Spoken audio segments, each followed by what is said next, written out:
Hello, Fightful Faithful. Welcome to the Tuesday show. We talk about NXT here. It's the Tuesday Sour Grapes Faux Show Yeah, for November 12th. We've got it's so that. much. It is this, and we're going to ask you to do the things. We're going to ask you to leave a thumbs up. That's one of the things. Please leave a thumbs up on this video. We're going to ask you to subscribe to FightfulSelect.com. So much information going up there. There's more contract news on the way, more PLEs, more pay-per-views, everything you could want on FightfulSelect.com, including Sean's Q&A show, which you can catch. Right.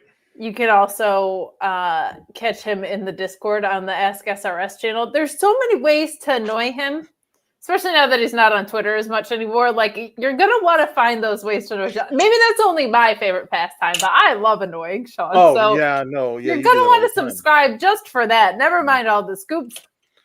Also, voting privileges to the Fightful Awards if you're going to want to vote in those. That is a subscriber-based voting policy that we have back there. And you get us two Looney Tunes covering all the pay-per-views and PLEs you could want.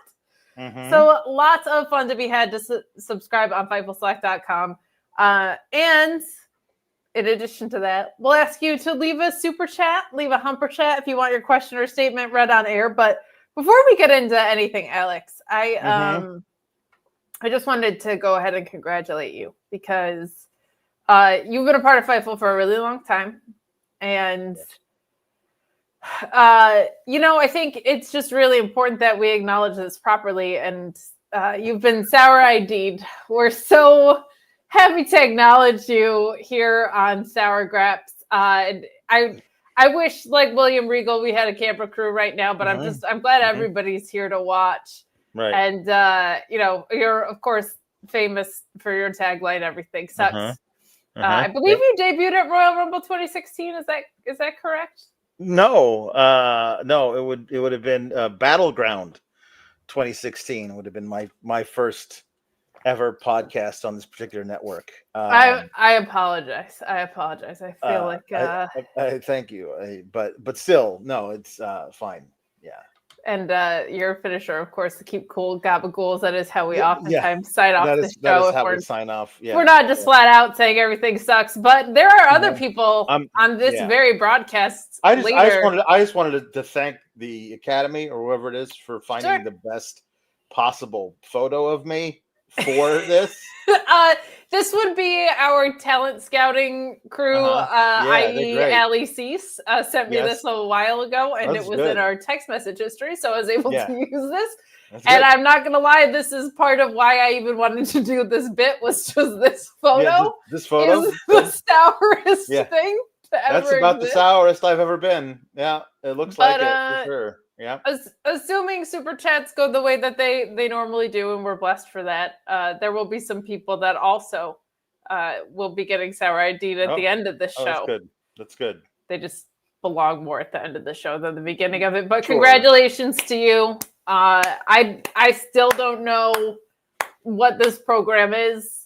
Something about some sort of assistance tuition-wise, but don't even think about working anywhere else. Otherwise, no. First refusal. If Wrestle Talk comes a calling, then I can't go across the pond. Absolutely not. No. Wrestle Talk.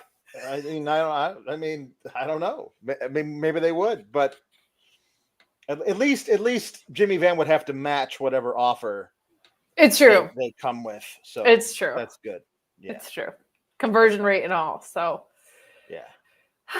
So we can get into it now, but congratulations on your franchise tag to Fightful and Sour Grapes. It does feel like a franchise tag. The WWE basically is. Yeah, we'll pay you an average of the top 5 people who at your position to hang out, and you're not allowed to leave. You're not allowed to leave. Yeah, it's good.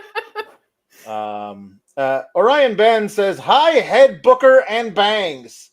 Seriously, can we have an SGS intervention with Kelani to stop doing the outside the ring moonsault? 3 straight weeks now where the landing was bad." Yeah, she's gonna tweak something in the old knee.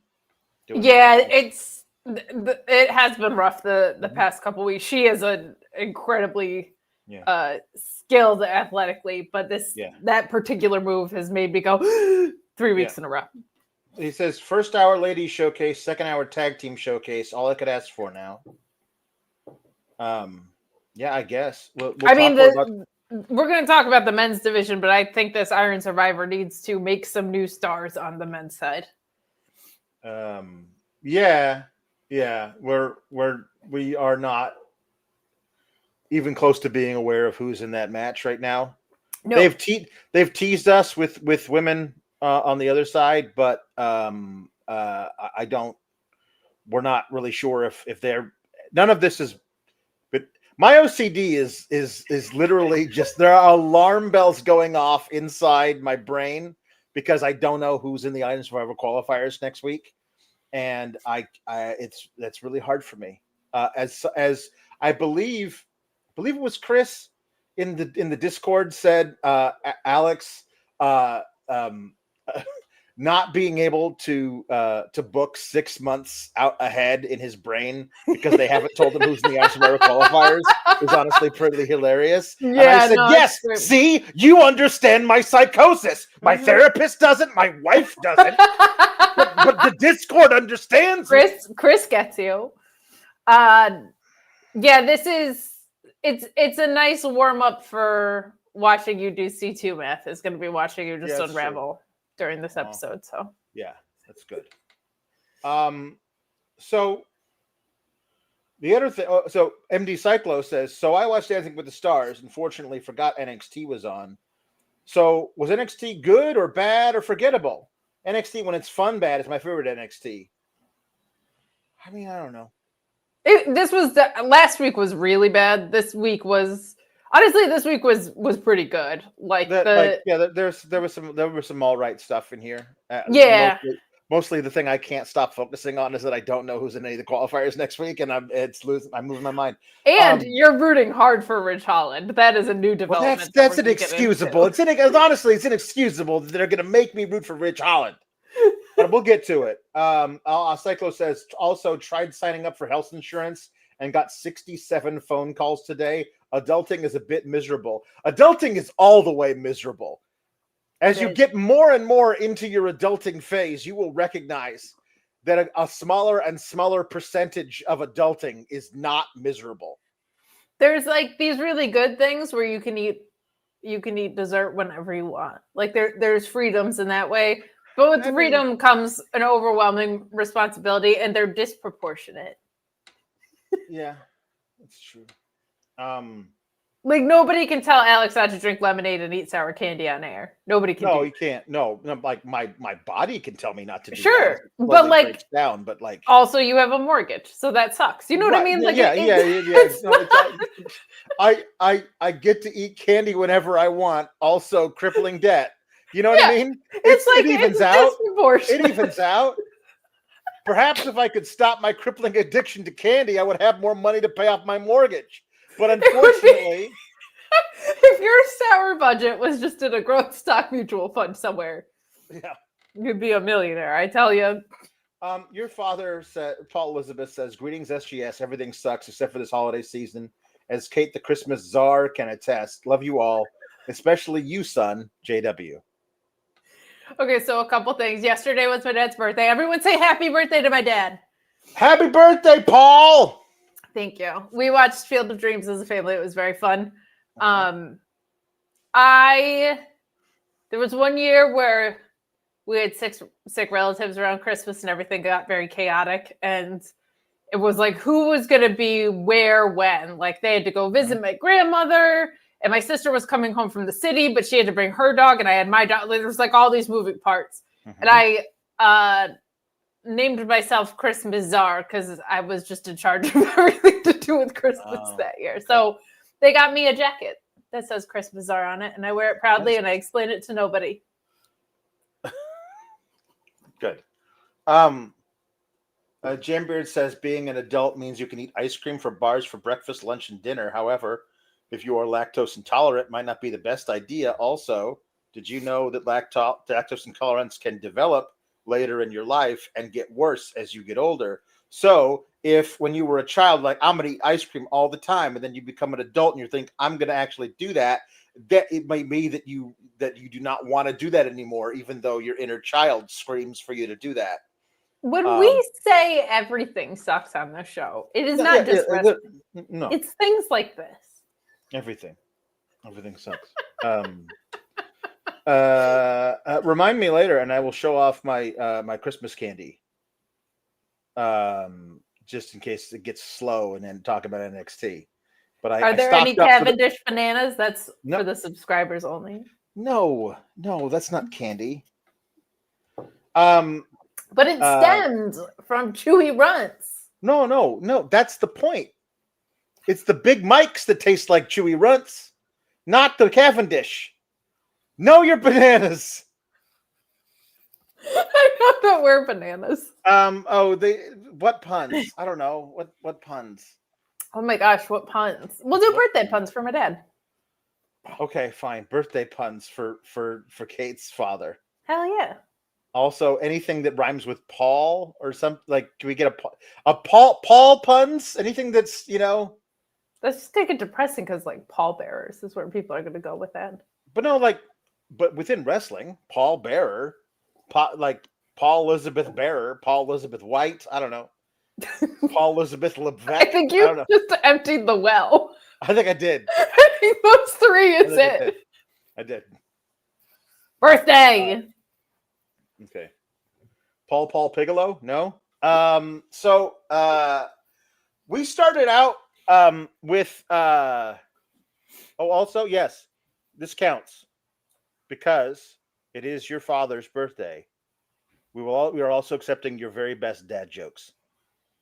Oh, hell yeah. We are accepting in the super chats and the humper chats, humperchats.com, your very best dad jokes in honor of Papa Paul Elizabeth. He's got them. Here we go. Somebody find Claudio Castagnoli. He would be great at this. Yeah. So, we started out the night with the tag match that got set up last week because we had all the women in the world in the ring, and they said, let's add 2 more on the outside because just to show off how deep, I guess, the deal is. So, sure. The Meta Girls cut a promo beforehand saying that they were going to win. And they to their credit, they really hung with Steph and Giulia. Good for them. They really did. Jakara in particular impressed me. I think it's really too bad she's had so many setbacks and hasn't been able to get the in-ring time on television that Lash had or Lash has, or so many other people in her class that have come in. So obviously she's been putting in the work off of television, and good for her. There are some things like, for example, we will talk more about a slightly similar thing that Nikkita Lyons has put in her repertoire that needs to be taken out of repertoire immediately. But something similar to that is the double dribble, which is now the quadruple dribble, which doesn't do anything. Because you put your opponent's head between the ropes and then make it go up and down so that their temples are hitting the ropes, but they never actually hit the ropes. And even if they did, they're not doing it violent enough to actually hurt. At best, it might disorient them. But when they do it, Vic Joseph was to go, "Oh my God, Book! Look at that! Look at that thing!" And then it draws attention to how obviously not great it is. Like there are some stuff like that they are doing really well. But part of what developmental is being like, that doesn't work. Doesn't look good. Don't do that anymore. And that's perfectly fine. But the problem is I've seen Lash do that in every match she's had, so nobody's told her yet. Don't do that anymore. That doesn't look good. It makes you look bad by you doing it. Don't do it anymore. You do a lot of other things so much better. Don't do that anymore. So their match, I know you didn't watch it, but the 4-pack in Saudi Arabia was a good showing for them. This is probably the best I've seen Jakara look, which was was really great. Lash has continued to improve. So I really like that for them. The double dribble thing, it's kind of a catch-22 because for it to look effective, you probably genuinely really have to risk someone getting a concussion, and that's not good. We don't want to do that. I think it could work if it was transitional to a move that was on the outside. You know what I mean? Like if it was a double dribble and then you came down with an elbow or something, where it was just kind of a precursor to setting something up so that it's more it's setting up something else impactful. I think would be a good way to go. Giulia and Steph are a lot of fun. They're so different that I like tag teams and I really like trios where wrestlers complement each other, but they work differently. So it feels like you can never really get comfortable with who you're in the ring with. Like if Giulia comes at you, it's going to be like hard, stiff. Right. Those V triggers were nasty. And Steph is like so smooth, so quick, so acrobatic. Yeah. I love that. That's part of why I like House of Black on AEW is like Brody and Buddy and Malachi are all so different from each other. Sure. So I really like that in a tag team. I think this is more of a duo than a tag team. I think they're both going to be in title pictures soon enough that are not tag title pictures. But this was good. This was an encouraging opener. I looked at the card for tonight. I looked when I was setting up the broadcast for this episode of Sour Graps, and I was like, it is just a women's show. Like we're going to talk about the lack of depth in this, or the lack of utilization in this men's division in a little bit. But when I saw this match open, I was like, man, this is really encouraging because we knew Giulia and Steph were going to be great. Jakara and Lash, I think, are fusing as a team pretty damn well now. And, we don't like have the Dusty Cup for a while, if at all. So there's ceilings on tag stuff, but we'll see where it goes. But I'm sold on these Meta 2 as a tag team now, where I wasn't a couple months ago. Right. Giulia and Steph win with an EVP trigger. That's basically what they did. They hit that on Jakara, pin her. And then they're interviewed and said, you're gelling now as a tag team, but next week you'll both be in Iron Survivor qualifying matches. And Giulia said, I knew this day would come. Like, you've been tagging together for 3 weeks. You know what I mean? Like, I knew this day would come. As though you had an alliance that lasted for years, but eventually there can be only one. Like, we had 3 matches as a tag team. Like, I knew this day would come. And then Steph says something to the exact same effect. But my thought was this. So Delta gets the Roxanne title match at Deadline? Because surely you're having Roxanne defend at Deadline. Surely. Otherwise, I'm going to call into question your decision, HBK, to have 2 separate women pin her in 2 different tag matches in the span of 3 weeks. 2 weeks. Back to back. No, it was Halloween Havoc, then a night where she didn't get pinned, and then the following Tuesday. So within 10 days, 2 different women pinned her in 2 separate tag matches, and neither of them just gets a title shot out of that? Then why have them pin her at all if they've got to separately of that win the most overbooked type of match that WWE has ever come up with in order to get the title shot? I accepted you had Steph and Zelta both pin her because one of them was going to just out of that get the Deadline title shot, but neither of them do now. We're going to talk about Cora Jade losing later. I'm wondering if there's going to be like a last chance situation for her to jump back in. I mean, but this feels like it should be Zarya's, Delta's to win. Like this type of match feels like almost architected for her because it feels like somebody getting like a flurry of pins all at once, like 2 or 3 in a row, where you're just like, holy crap, like what just happened? Feels like it's made for her. But I don't know. You know, it's the most frustrating part about it is it's not even like you did that just to set up. Like they were both multi-women matches. You didn't just pin your champ because it wasn't like an eliminator match or a proving ground-esque match or anything like that. Like this was, you had 4 other women on one of them.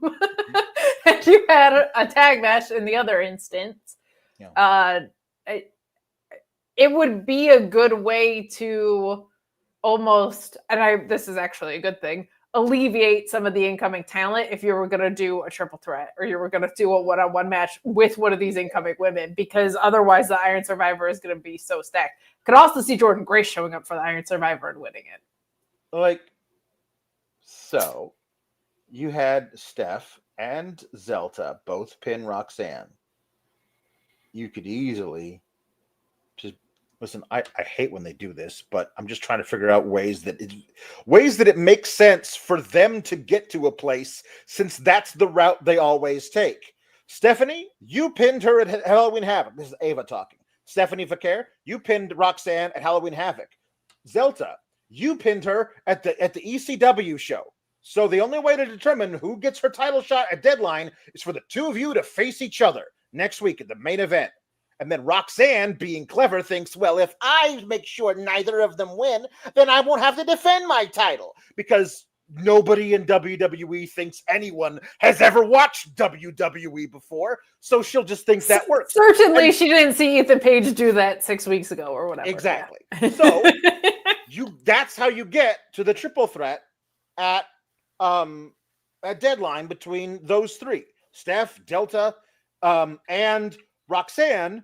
That's a really interesting thing, and it allows Roxanne to wrestle differently against both of them, and for them to wrestle differently against her than they would against each other. Really great stuff. And then it allows you, what I have been told is that the deepest women's division in the history of wrestling resides in NXT. So one of the 3 ringers who just came in, only one of them gets to be in the Iron Survivor, and 4 other really deserving women. So you get what is that? 5 plus 3. You get 8 of your top women on the card at Deadline, and you have really interesting stuff in that triple threat. And then you have probably Giulia win the Iron Survivor, but she might not. Like, there's some really interesting stuff there. And to me, because we get a Zelta promo, which is very well delivered by her, yes, that she is also going to be in a qualifier next week. We don't know who her opponent is. So what you're telling me is that none of these women get a title shot versus Roxanne. Did Roxanne like get banged up in the match last week, and she's like not going to be cleared by Deadline? But she's not out for like 6 months, but she's out for like 3 weeks. So we're just not having her face anybody at Deadline, because I feel like you should probably face somebody at Deadline. It's a PLE. It's the top women's championship. It's also, I hate to say this, but doesn't it feel, I actually don't hate to say this. I like what it means for the women. I don't like what it means for the men. It's the top championship on the show. Yeah, it is. Oh, it for sure is. Like, I hate that for Trick Williams. I love it for Roxanne, but like putting in the challenger spot for the men's top title, it's definitely the top title on the show.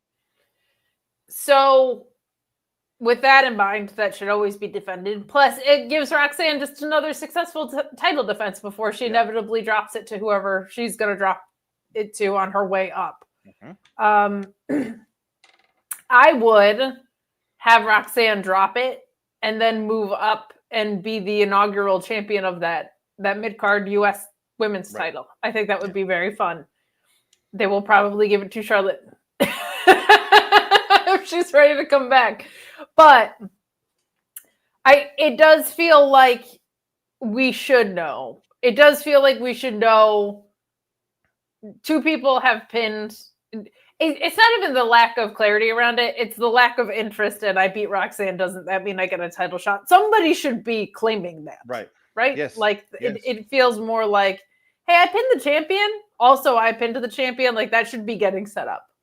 Like, yeah, they should each walk into Ava's office and be like, I would like a title match. I pinned the champion. Yeah. Like the idea that like I volunteer to jump through several more hoops before I get my title match doesn't make really smart. I don't know, man. I don't know. So hold on. We got here from Tim McFall says monies to quell Alex's OCD.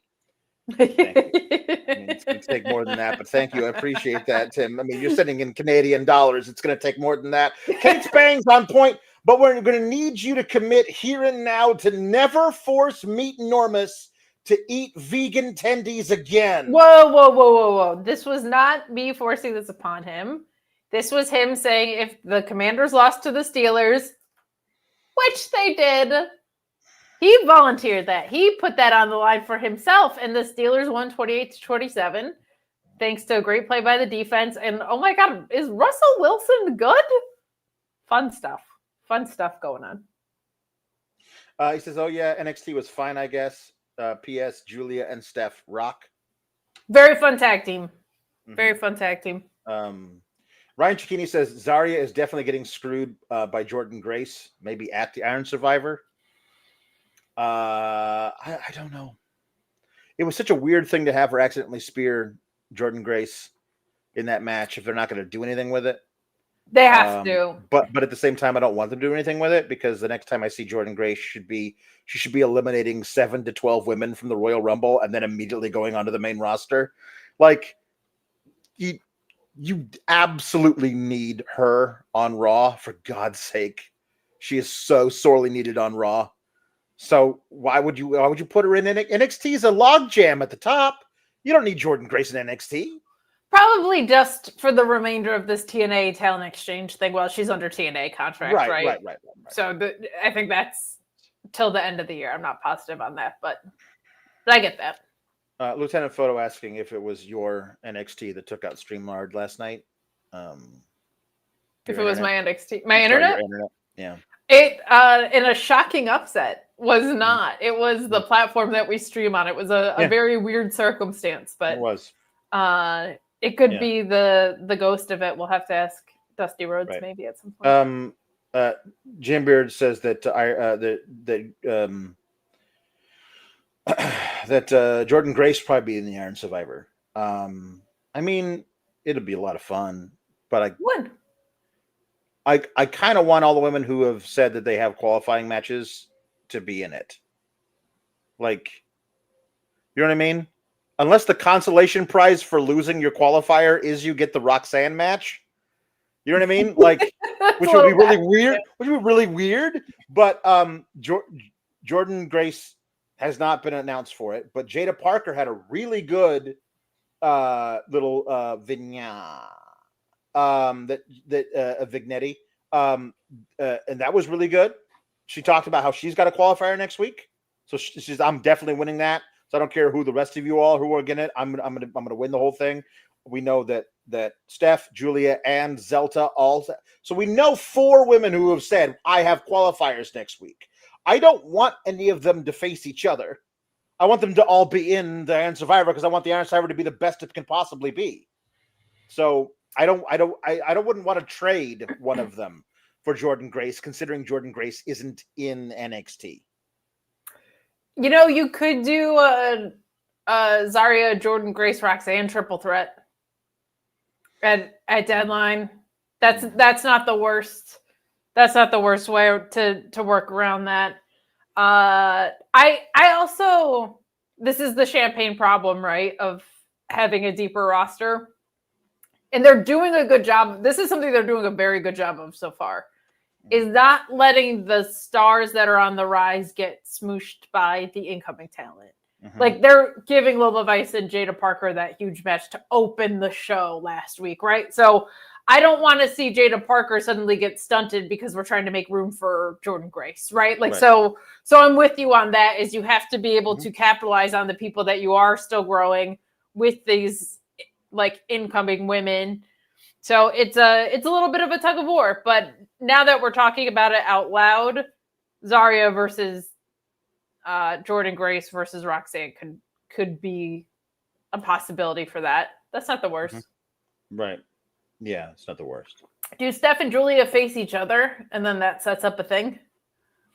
Yeah, I don't want that in an Iron Survivor qualifier.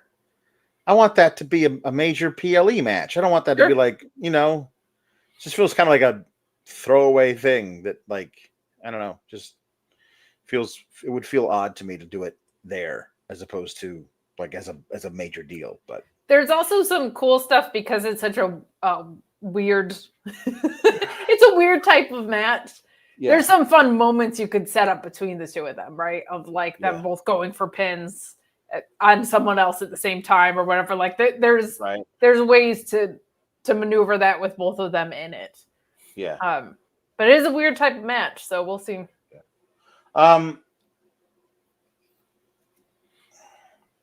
So I'm going to skip the angle, and I'm going to talk about that later. The backstage angle that I hated so much. We'll talk about that later. So Ruca defeated Cora Jade. Cora Jade, a little inset promo as she was walking to the ring, a little pre-tape, talking about, I'm running things around here, Sol Ruca, whatever. Well, you're not going to snatch my soul. And then Sol Ruca did exactly that, and she won clean. And there was no Roxanne on the show tonight. Not at all. Which is why I was like, is she banged up? She wasn't on the show, didn't do a promo, didn't do anything. So Cora, listen, I am of the belief there should be no heels, like straight up heels, in a number one contendership 5-pack for a shot at Roxanne's title. Because Roxanne herself is the heeliest of heels. Correct. And a heel in that match, I can disregard them as an even possibility of winning the match. Because they're not going to book that heel versus heel championship. They're not going to do that. So I want them all to be baby faces. So I was rooting for Sol Ruca, but did not think that Sol Ruca, who's been pretty much an afterthought these last few months. Yes. Like, she's great. One of the top women they have who's not somebody new or Roxanne. You have the new 3 ones and Roxanne, and then if you told me you think the 5th best on the roster is Sol Ruca, I'd have no argument with you. Sure. She's always super solid. So I'm really happy she won. I'm just surprised because I thought we were pushing Cora Jade in some way, and I guess we're not, unless they do some. But I don't think there's not really room for a last chance qualifier. There's not for this match. No, not for this match. They might have done it for. If Cora Jade wins, the story has to be how is she going to help Roxanne, right? Right. So they might have wanted to avoid that, which they might have. Yeah. I like this ending. I can't believe of all the shenanigans that they do on this show. This is where they chose to let off of them. I like it. Mm-hmm. I think it would actually be a nice story if Cora lost a little bit and was like, what am I getting out of this relationship with Roxanne? I'm helping her keep her title and I get nothing in return. Where was Roxanne tonight, right? Yeah. Those types of things. I like it when losses mean something. I don't know if this one will, other than, hey, you're not in this match. I was very pleasantly surprised by Sol Ruca winning, though, because to your point, she has not been on a track in a good 6 weeks to 2 months, it's felt like. And she's someone that I think could be great in this type of match and should continue to be a priority. Right. And if this is their way of kind of heating her back up again, I'm all for it. I would love that. Yeah. She's already in the match. She's the only woman yet to qualify. Yes. So she's in the match, which means we even get next week for her to do this if she wants. But I would love seeing them making her a focal point going into this thing. You have writers, you have TV time.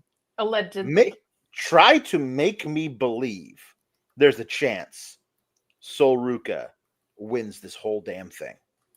Give her the I would time love to tell her that. story. Give her the time to have her face one of the other people who qualified and have her win that match. You know what I mean? Via some kind of weird chicanery because somebody else who doesn't like that person ends up costing them. But like, she looks great. She looks like, oh my God, you know what? She has a chance to win this whole thing. Do that because I want her going in to Deadline to feel like this is real. Yeah. She's got a shot at being it. I have said that I think there's a chance that Ruca ends up going to the main roster, having never won a championship in NXT, but then wins the women's championship up there 3 or 4 times because I think she's that good and talented. And thing about her is that she has an energy that is different than everybody else in a really refreshing way. Yes, and that's going to help her stand out. And I think that's we will definitely see. I love that you called that out because I feel like they go so far out of their way to try and make people stand out, and it always ends up homogenizing them somehow because they all end up sounding the same. Like you're either blonde or you're a heel. Yeah. And I feel like they don't do it as much, but they were getting really wacky in ways they were trying to make people stand out. And it always backfired because you were just like, no, you're just a goofball who also is a heel or whatever. Like nothing about who they were properly stood out. Nothing about the way that they went about business stands out. So Ruka really does kind of have her own allotment on this roster for that. And I think you're right. I think she'll stand out on the main roster too. I think her ceiling is very, very high. I'm so impressed. We're going to talk about this later because not everybody is as either fortunate or whatever it is. But like she came back from injury and was better somehow. Like I don't understand that. Like that's just an incredible amount of work that has been put into things on her end in a variety of ways. I'm talking physical therapy and whatever. So good on her. But I would love for them to set up something between Sol and Jada out of the Iron Survivor match if neither of them win it. Yeah. Ranji King is saying that she kept busy in TNA during this off time. At least she sure did. Yes, she sure did. She looks great. She beat her with the Soul Snatcher, one clean. We'll see how much of a threat they make her going into that. She's gonna hit a Soul Snatcher on somebody that's crazy at some point. You know what I mean? Like that's what she'll do. She'll get at least one pin off a Soul Snatcher on somebody in that match. So she won't end up scoreless because they will give her the Soul Snatcher pin in that one. We had even said too in that like middle time where she was rising up a little bit. I was like, please don't make her a one-trick pony with a cool finisher. Like let her showcase some other stuff, and she really has.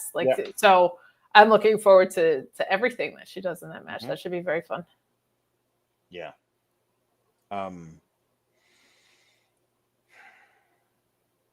So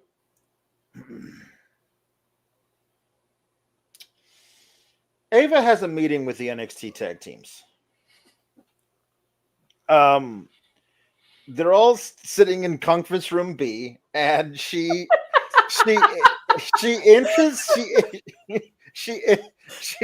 introduces them to us, and she gives them like their bona fides. Gallus is there, says you're former NXT and NXT UK tag champs, former NCAA football standouts, former Olympian and a amateur wrestler,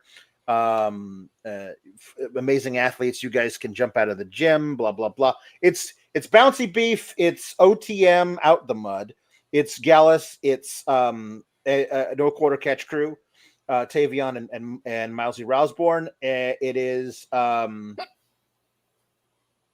and Tank, and it is the family. It's Stax and Luca. Those are all the people who are there. But she lists all these people, and then she finally goes, and you guys make people disappear, I guess. And allegedly. Says Luca. So I want you all to show me that you deserve a tag title shot. And they'll like, each say 2 sentences to like, let us know who they are, kind of a thing. And she's like, all right, gentlemen, meeting adjourned. And they were like, so she said we should show her why we deserve a title shot. So that means we should cause problems with each other in backstage throughout the entire night, and then end with a giant brawl at ringside. And there were 2 teams that were not involved in the giant brawl at the end, at least one. I don't think I saw Team Bouncy Beef, but I know I did not see Tavion Heights and Mousy Rousborn. And if it was only the one team that was not involved, here is what I want next week. I want Ava to walk up into a locker room of all of them, walk up to these 2 guys and say, you were the only team last week that comported yourself with any kind of professionalism. You have the title shot. Because I don't know why, like, hey, we got to fight each other. The only way to prove that we deserve things is to fight extracurricularly. And then we got Vic Joseph, and he's extracurricular. Yeah, and we got Vic Joseph going, hey, Book, Ava told them to stand out. Looks like they know how to stand out. I'm like, well, yeah, except for the one team that's not there. The one team that's decided, they stood out as not being there. Out, not doing it. So I really want that to happen, even though I know that's not going to happen. I just feel as though, I know this is crazy. I feel like title contendership should perhaps be based on wins and how many of them you have. And so if I were in a tag team and I wanted to prove to the GM, I would say, hey, can I get a match against a team so that I can prove to you how good we are?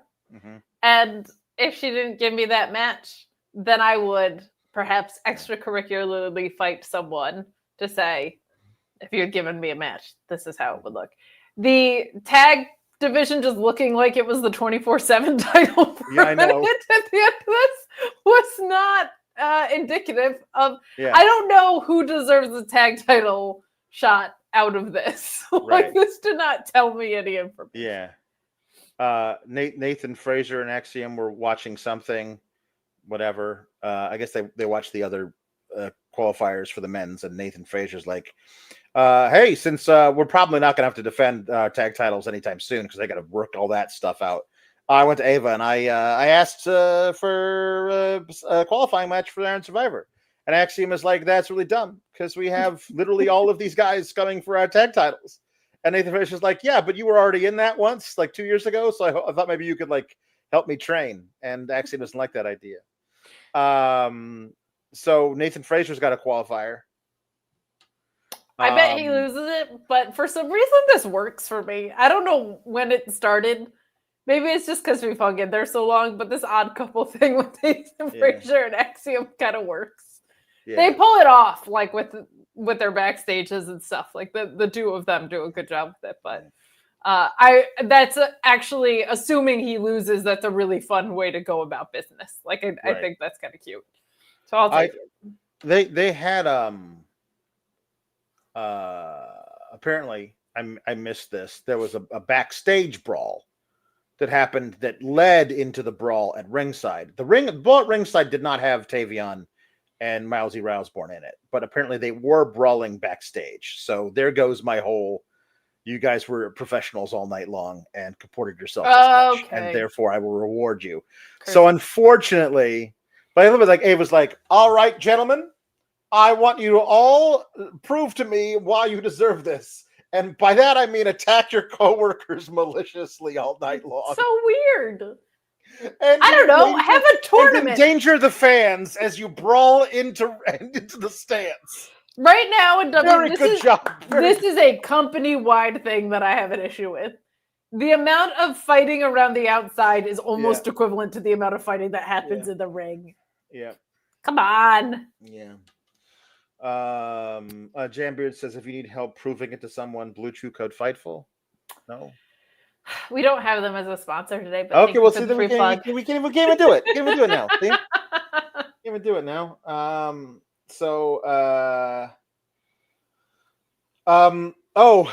There was a thing backstage where we saw Yoshiki Inamura and Briggs meeting with Ava. Luis wants Inamura put in the Iron Survivor. I don't know if that's happening that fast for him. But then Eddie Thorpe walks in and is like, hey, so I want to talk to you right now. I know you're in the middle of a meeting, but it doesn't make a lot of sense to me why you being in a meeting and me interrupting you is not the same as you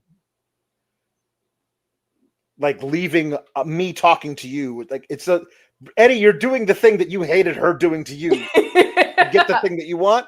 But Ava rewards him and says, I'm giving you a qualifying match next week. Again, I do not believe we know who he is facing next week. It could be Eddie Thorpe versus Nathan Fraser. I don't, which I'd love to see that match. It'd be great. But I don't know what we're doing here. And is the story better for Eddie Thorpe if he loses that match and continues this weird to turn toward like a heel side of things? Yeah. Probably. Because but I want to see him in this match. That's the problem. I want to see the style of the match. Here's the deal: if you're gonna be like, "Hey, Sol Ruca is in the women's Iron Survivor," that's great. But she's kind of felt like an afterthought these past few weeks. Eddie Thorpe felt like an afterthought since Dijak left.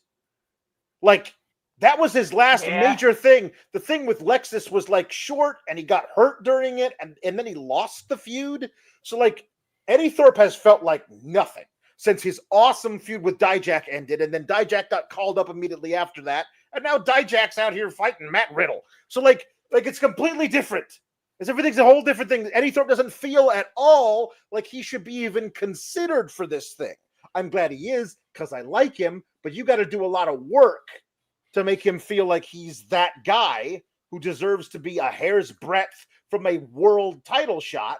Because you haven't done any of the work building him up. He's actually got a storyline saying that Ava doesn't think he's really that important and can blow him off a couple weeks in a row. So that's why I think he probably loses the qualifier and then spirals down into heeldom. Because, as we've noticed, you can't be considered for a call-up until you've shown the people in NXT that you can be a good guy and a bad guy. So now it's his time to be a bad guy.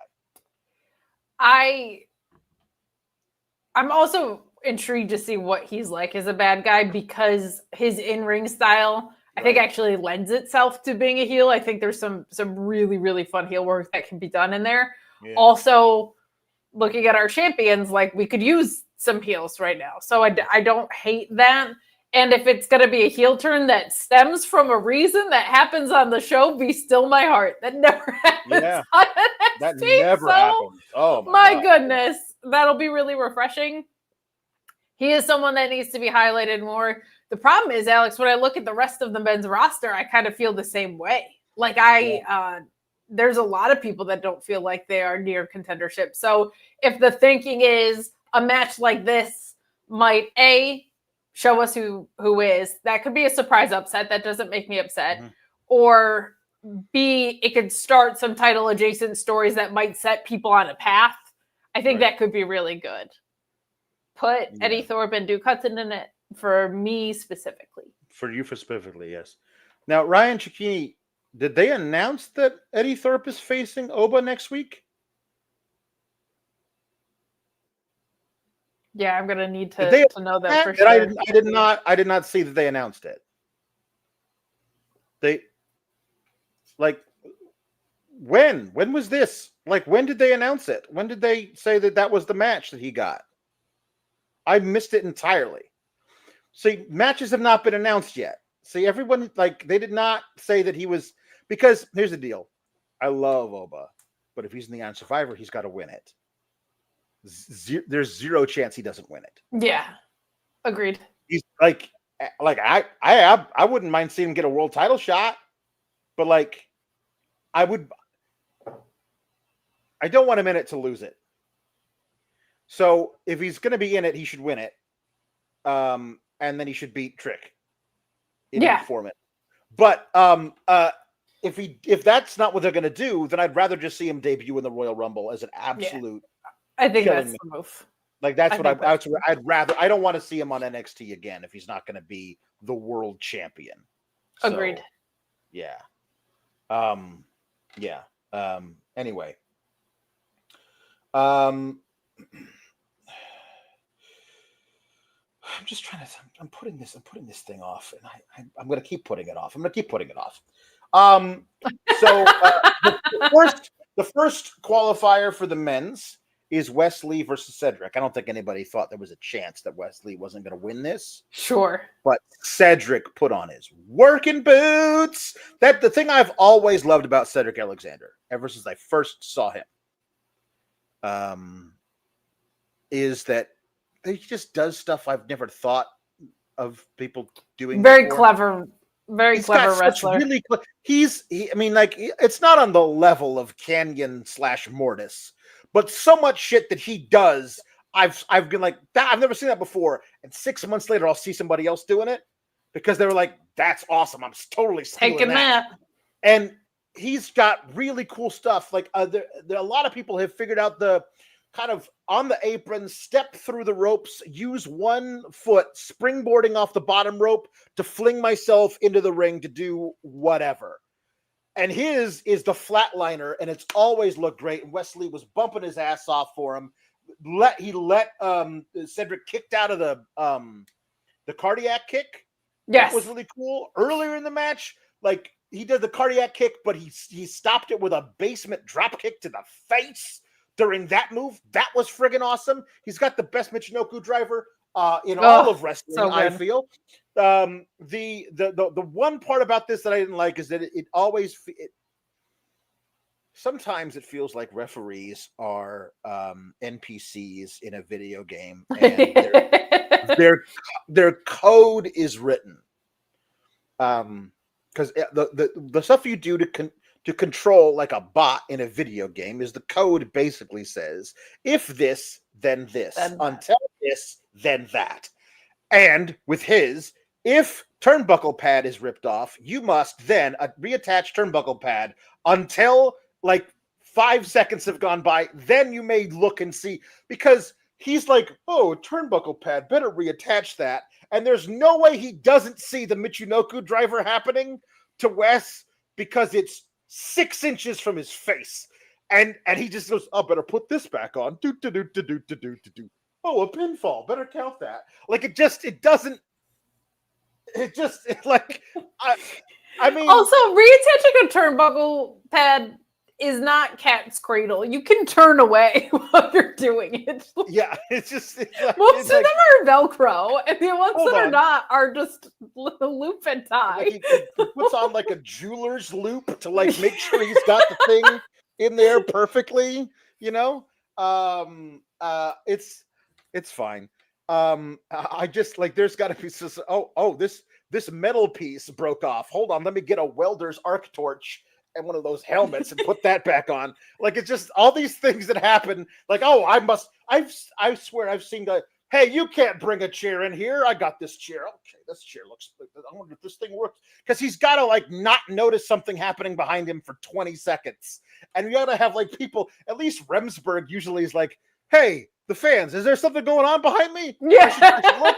No, I shouldn't look. I should look. Like, he's trying at least to have fun with it. But like so many times, this makes the refs look dumb, and this was one of them. Like the inadvertently pulled off turnbuckle.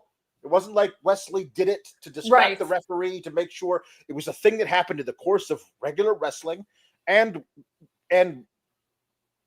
Cedric ran at him, dropped toe hold into the middle turnbuckle, knocked him senseless. That was it. He lost to the cardiac. Wasn't a cardiac kick, was it? It might have been. I don't know which one it was, but he lost to Wesley. It was kind of underhanded, but not really, and it wasn't certainly like he cheated. Wesley was the better wrestler of the two. Cedric probably would have taken advantage of that little thing too if that had happened. Meteora, it was a Meteora. It was very good. It was great. Good. Yeah, I wish we got more of this in NXT. This is about as close as we get to like clean finishes, I feel like. Cedric, the past 2 outings especially, has looked like the Cedric Alexander that we've all fallen in love with. Wesley and him had just great chemistry tonight.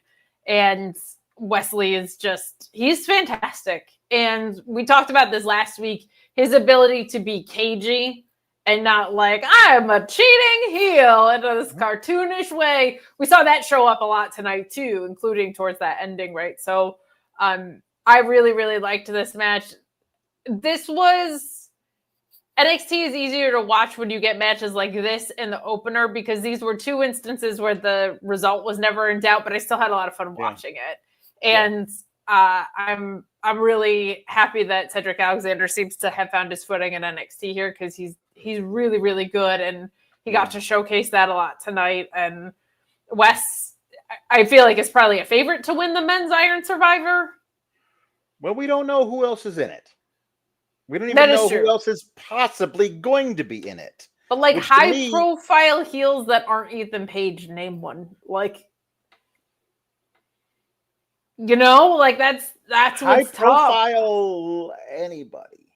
Yeah. Like this is why I say that they got to have a plan for Oba on the main roster because it doesn't make a lot of sense to remove him at this point in his career when like you should be doing everything you can to like they don't have a roster of guys who we've been close to match the women.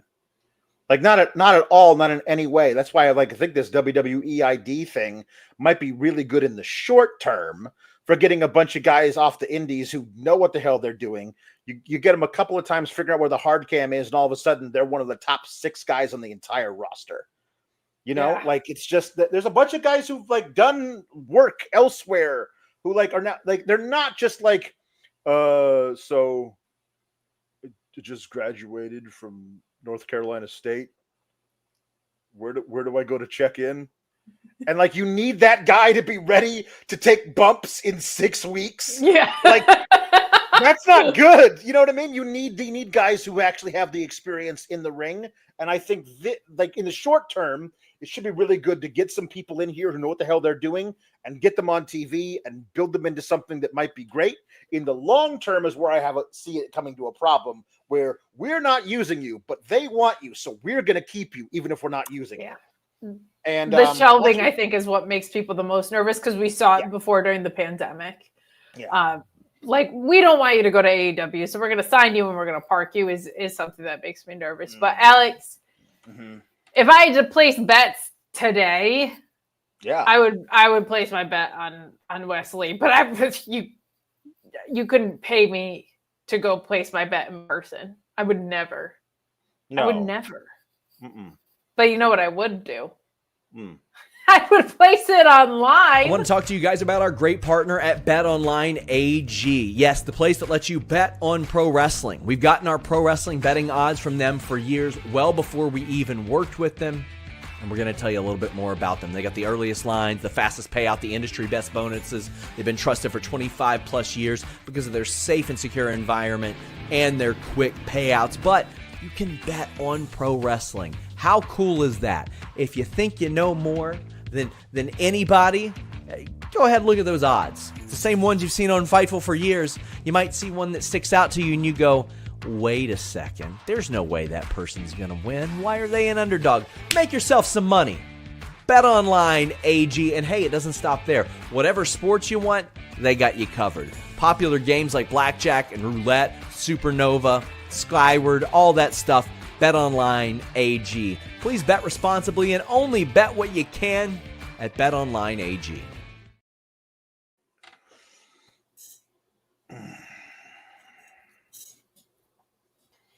I had to leave the room, so I couldn't even dance backstage with you. No, it's okay. It's upsetting.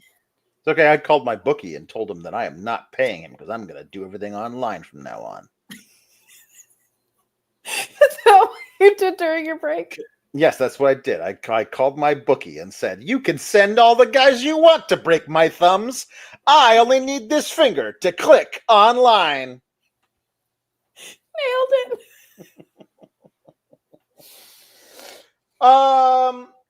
Okay, so Tony D is sitting in his restaurant, and finally, the Beach gets to eat some Italian food. Oh wait, no, he doesn't.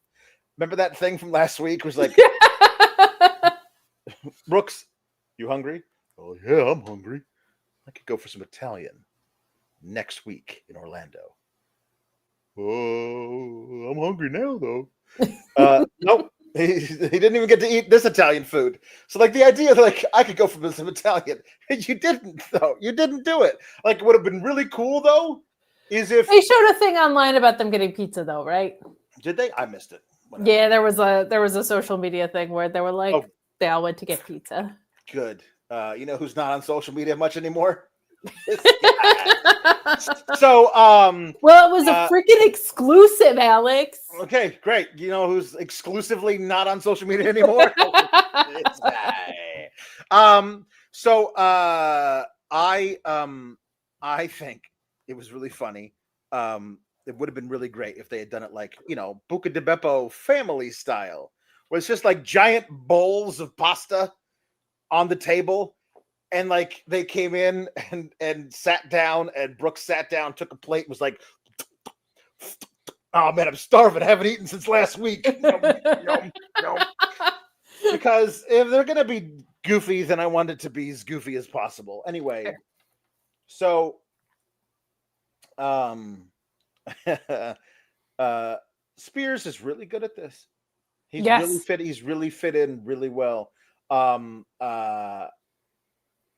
Into this whole thing that Tony D's kind of had a monopoly on in the pre-taped movie scenes. Yes. Like we haven't seen somebody like I thought Oba did a really good job in his one that he did, but like since Dragunov left, because those were amazing. I feel like Spears really like fits into that.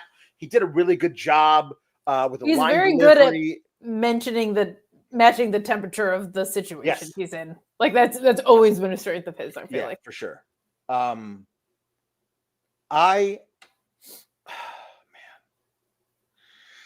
thought this was really excellent. And then he's like, nothing means more to me than that title. The only thing that will satiate my hunger is that title belt, which is why I'm having this guy fight for it. And Tony D is like, that doesn't make any sense. And he's like, you do things your way. Don't presume to tell me how to do things, how I do things my way. And like, hey, kid, what are you doing? I mean, why are you following this guy around? You know he doesn't have your best interest at heart. And then Brooks like takes a step toward him. And he's like, no. So like, anyways, Spears basically figures out a way to get the Beach a North American title match. I don't pretend to understand exactly where this is going, but okay.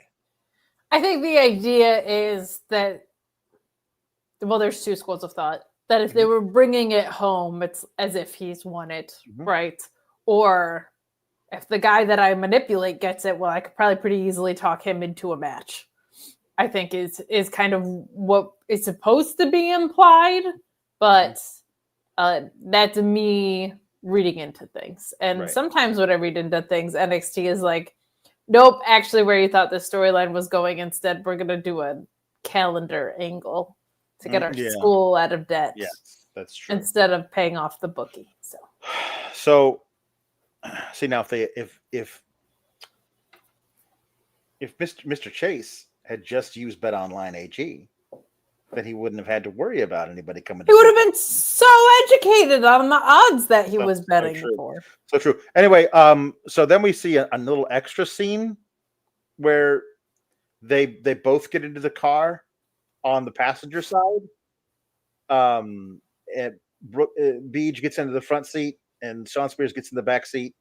It's like, see now, Brooks, that's how you deal with the boss. And then, isn't that right, Nico? And the man we've never seen before turns around and goes, that's right. And I feel like the way it was shot was supposed to be like, oh my God, that guy's working for Spears now? When really it was like, oh my God, who the hell is that guy? Who is that dude? Yeah. Who is that guy? And it's Nico Vance And only because Robert DeFelice knows who he is, do we know who he is, because he was the guy that shouted it out, mentioned it. So that's it. I don't know who that is. I'm not quite sure either. It'd be great if they had given guys like Nico Vance to Tony D as low-level enforcers. Yeah. And we had seen him over the past couple of weeks gain favor with Tony D. Like, hey, Nico, that was a good job you did.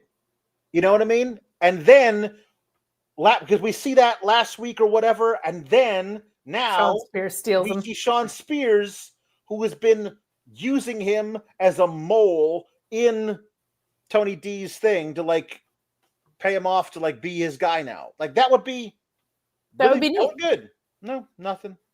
No. Nothing. All right. So I guess we'll see what Nico Vance does in the future, I suppose. We will. I don't know. I have no idea. It's just the What's way he that, on like, Level Up? Is he from the Indies? I don't know.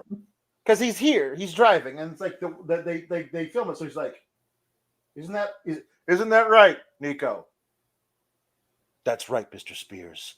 And it's like the camera like zooms in on his face, was like, "Oh, it's that guy!" And we don't big know. Reveal of someone I don't know who it is. Exactly.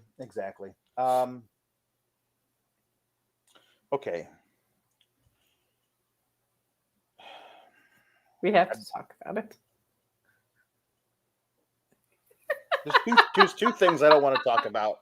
One thing is the worst, and I'm going to talk about that first, which tells you how bad the other thing is. It's not even the worst thing, but I don't want to talk about it. Trick Williams comes out to talk about how he and Bubba Ray beat up Ethan Page, and then Ridge Holland still wants to. He's a problem. He pinned me, so I need to do something. And then Mr. Chase comes out, walking down the ramp, but walking down the steps. I was like, "What the? Why? Why? Like before you get him, I want another shot at him." Is what I thought he was going to do. But he's like, he comes in like, he's like, "First of all, Mr. Chase, I don't know like why I feel it's so off-putting to me that Trick keeps calling him Mr. Chase. Like Andre, I guess everybody else. I don't think anybody calls him Mr. Chase outside of Chase U, right? Like Chase U calls him that. Does commentary call him Mr. Chase while he wrestles? I don't know. Just weird. But he just keeps calling him Mr. Chase. All that stuff. Okay. So he's just like I really want to fight Ridge Holland. Like, yeah, but how about instead of that? Because you and I, we're a lot alike. I don't know why you think that, Trick Williams. You think you're like a lot of people, but you're not. Wait, when did Cody say he was? Did Cody say that to Trick? Trick Williams said that about Cody. Like, Cody, you and I, we're a lot alike. And I'm like, no, you're not. But he says, one thing we haven't done in NXT is get this title. So how about you put off the whole thing with Ridge for a while and you versus me for this title? Because I'd love to give you that opportunity because I think you deserve it. Also, I know I could beat you, but he didn't say that. And then Ridge is like, hold on. What is going on here? I know you're not thinking about giving Andre Chase a shot at a title. And I was like, don't make me agree with Ridge Holland. Don't you make me agree with this man. But I fully agreed with that man when he said it was ridiculous that they were thinking about giving Ridge Holland the title shot because he just lost his match, the Emblems match with Ridge Holland.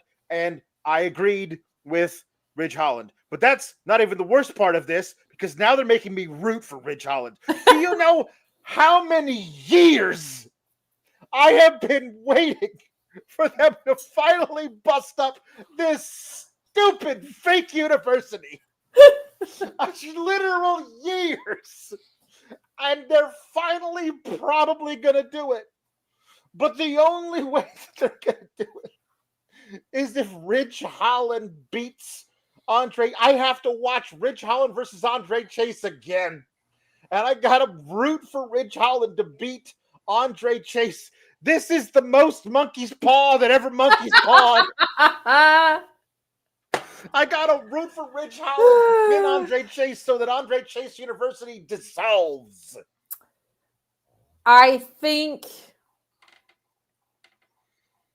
we're really at the point. Man, Thea Hale felt so important in this women's division. I don't know if she's injured or not, but like she has been nowhere. Way off. Yeah, I honestly, I feel like, and I hope this is true.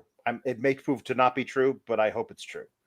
If Chase U does dissolve, I feel like she should be the breakout person that soars to new heights without that bullshit weighing her down. I think that I know you love Duke. I think that Duke and Riley could be a really great tag team, even outside of being with Chase U. I don't know what the hell you would ever do with Andre Chase without that. Like that's going to require a repackaging along the lines of Mei Ying to Wendy Chu to get Andre Chase into anything close to being something you could use on television. But Thea Hale, completely outside the confines of that, could be excellent. I agree. I do think we're at a place with Chase U, taste aside, right? Where the sum is no longer greater than the parts, right? Like I think there's probably something in Duke Hudson in the mid-card arena. Yeah, like just ring-wise, we just never get to see the dude wrestle. If you just give him some reps, he's going to feel like a real deal pretty quick. Yeah. He's extremely natural talker. Thea is like already so over every time that she goes out there, even when it's for stuff that we don't particularly like she's over as hell. She's grown a lot. She's gotten much better in the ring every time we see her out there. So like, I think we're at the point where this act has run its course fully. Like even taste aside, like when you look at what it's doing for the talent, it's no longer something that's going to propel them forward. It's going to harness them. Yeah. So right now it's like, if Thea is healthy, where do you put her in this women's division is certainly something that needs to be considered. I think both Duke and Riley, like whatever you want to do with them, that men's division is so thin right now. Like the tag division is actually in better shape and it's not in great shape. So I think that'll be good. I feel like Andre Chase is going to go on a sad Corbin, whatever. Like it's going to have to be something where when he loses everything, he loses everything. You're going to hate it. Forget how to button his shirt. He's going to forget how to button his shirt. He's going to forget where he put his comb, Kate. He's going to forget where his comb is. He's going to get some kind of food stain on his sweater, Kate. That's absolutely what's going to happen. Oh, no. So yes, the what is laid out is that next week it'll be Ridge Holland versus Andre Chase. And the winner of that match will get to face Trick Williams at Deadline for the title. But if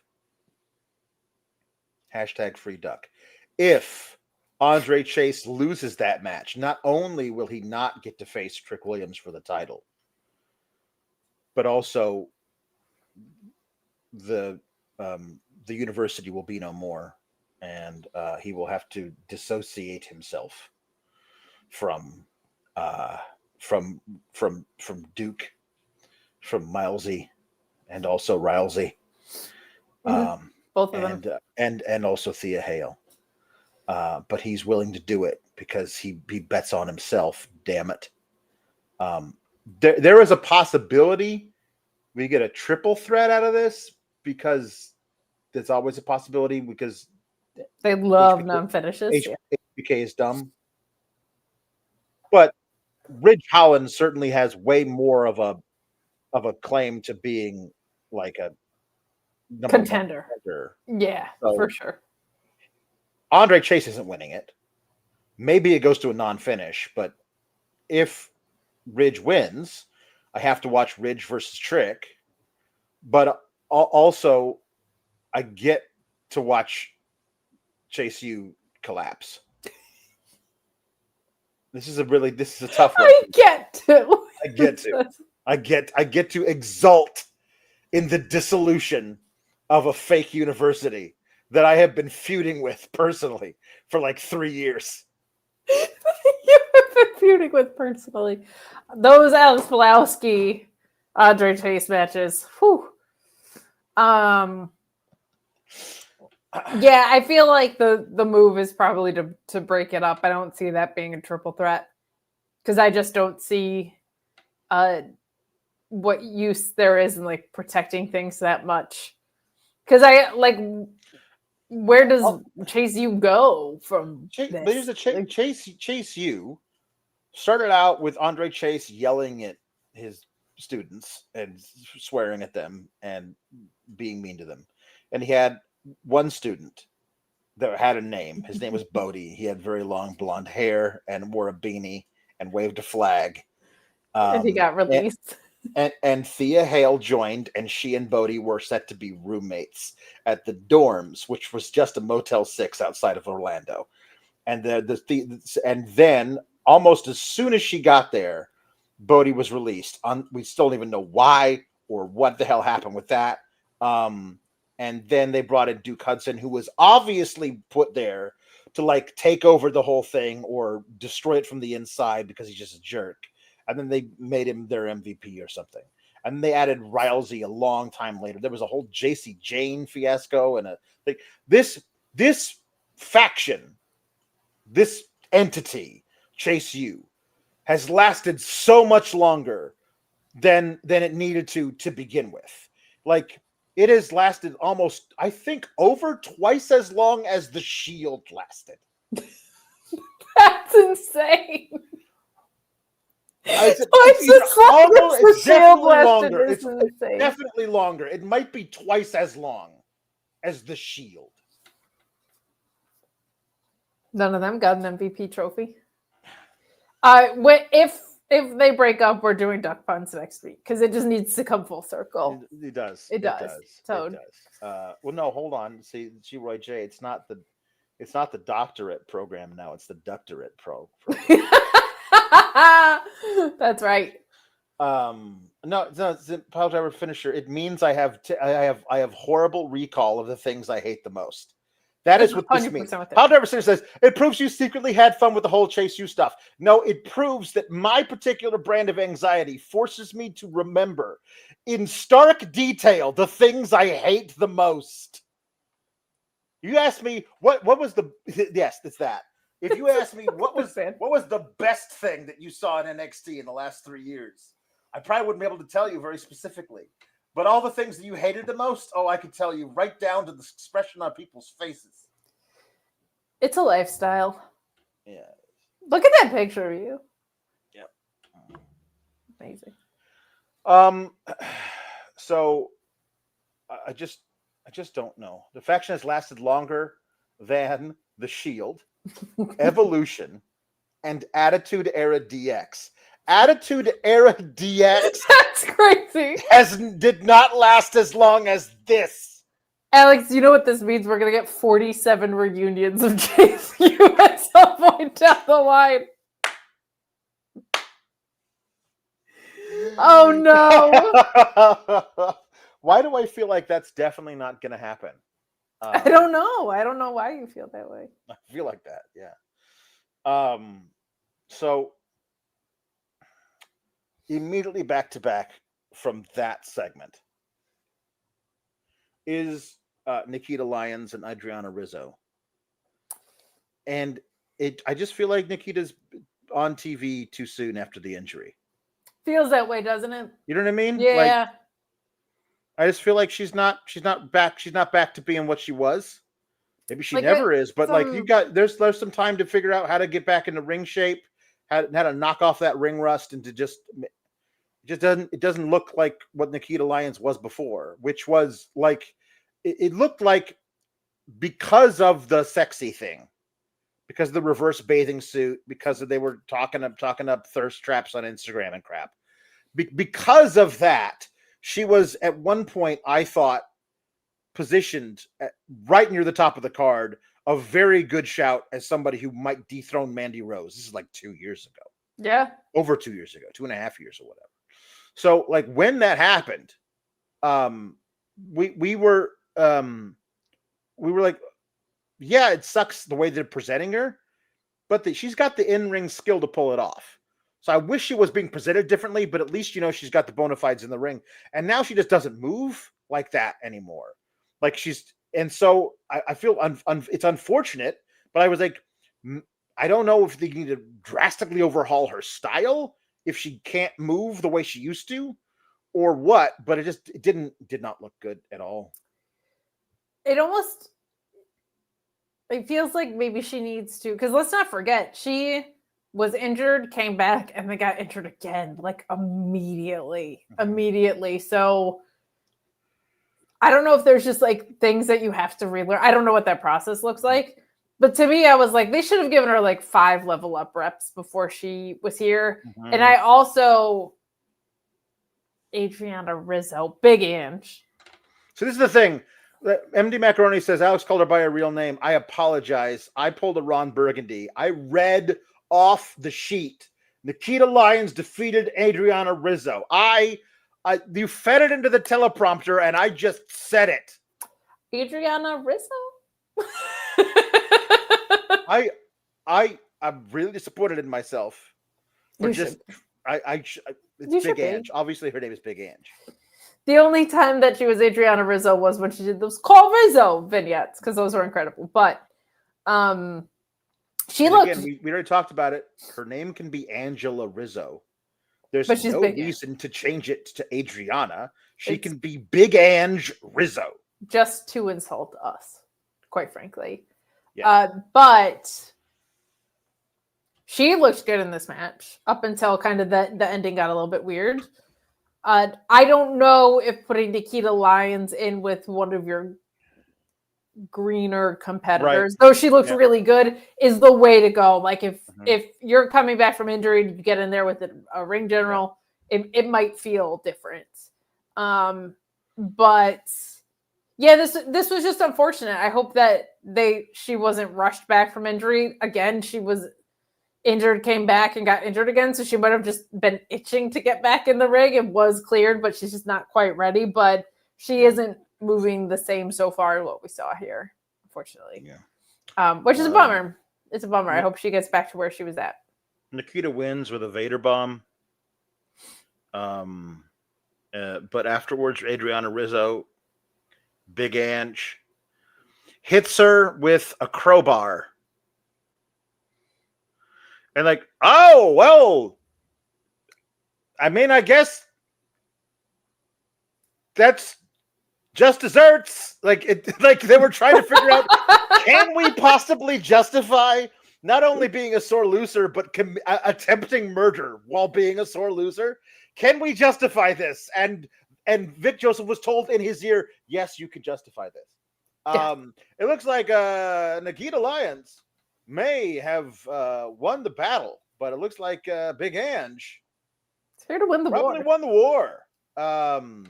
Like that was okay, cool. Jambeard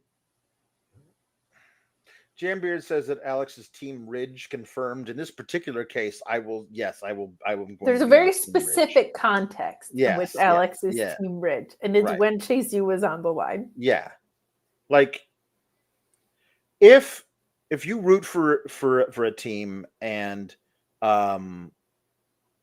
your team it's almost in the playoffs and they need a team that you hate to lose, but a team you hate even more is playing that team, you got to suck it up and root for the team to lose, even if it's the team you hate the most beats them. You got to do it because your team getting the playoffs means that. I mean, my team, the Bucks, aren't going to make the playoffs anytime soon. But if it was this close, okay. So now I'm just going to get to it. We have to talk about the thing. Carmen Petrovich is backstage talking to Dion Lennox, the Clark Kent character, who says, "So what's your favorite color?" Yellow. I mean, who doesn't like yellow, right? It's just the best color, except for then Ashanti wore a yellow beanie, so I hate yellow now. What was the question? Oh, I asked you your favorite color. Red. Red's my favorite color. Why is this happening? And then Ashanti walks up and is like, "Hey, what's going on? What you try? What you do? What's going on?" "Oh, Ashanti, there you are. I didn't even know you were there." And then Brindley Reese walks up and is like, "See, something's going on here." And it's this awful Degrassi Junior High type BS that we finally moved away from, and it's back with a vengeance, and it's worse than ever. And they set up Carmen and Ashanti the Adonis teaming against Dion Lennox, the Clark Kent character, and Brindley Reese in a mixed tag next week because reasons. And that's what we've done, is that, like, I don't want to team with him, but if I have to, I will. And just to prove you wrong that I don't really like him, even though I do, but I don't. This wouldn't even be as bad if it wasn't for the fact that they also announced on this exact same show, Carmen Petrovic is doing Bloodsport. Yeah, against Sumi Sakai. Against Sumi Sakai. So, like, if Josh Barnett thinks that Carmen Petrovic has got the stuff enough to face Sumi Sakai in Bloodsport, and what you are doing with her on your program is this shit, I'm sorry, you should all be fired.